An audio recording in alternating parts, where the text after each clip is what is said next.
My name's Tom Fattorini. I'm the sixth generation of Fattorinis that came to this country from an area that is now northern Italy, southern Switzerland. My expertise moving from retailers to manufacturers. There's been a lot of twists and turns over the last 200 years, and the fact that we're still here after all this time, managed by the family, owned by the family, is quite unique. There's many strands to our business. If we were focused in one area only, we wouldn't be here today. The fact that we have a few strands is really what's secured our past, and hopefully will secure the future.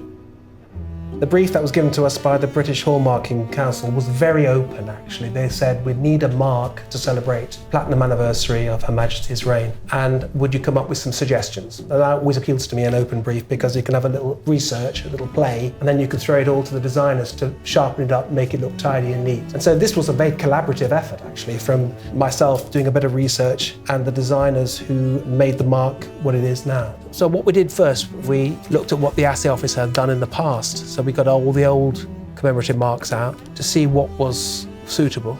And we realised that you've got two aspects of this. You've got a frame, haven't you? And you've got the item in the centre of the frame. Always invariably used the Queen's portrait. I also used the ideas of the shape, which was a five-sided polygon for platinum, which has been used in the past by assay offices.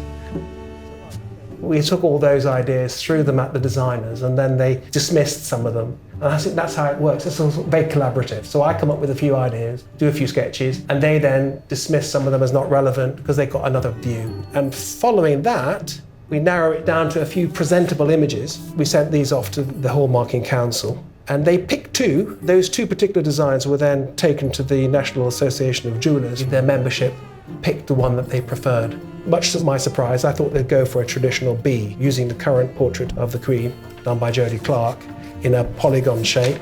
And instead, they went for a radical shape without an outline, so it was a bit like the Millennium Mark, which didn't have a portrait of the Queen, but it was a shape in its own right.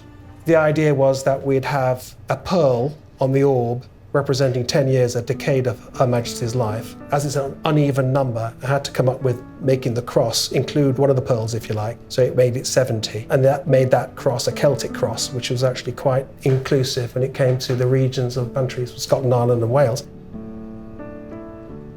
Because it's quite a simple drawing, I'll go straight to the computer and just start drawing.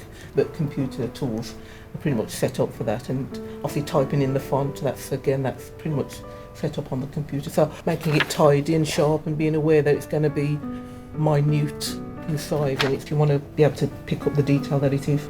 Not sure if I had a favourite. I think having the 70 on there makes it's different, and it's nice to be a little different. Very much appreciative that I'm in a job where there's going to be a little bit of me sort of left behind. You're part of the DNA. History now. Yeah, you are. But I think this is major. I think this is a big one. I think this is a very important one, yeah. Definitely.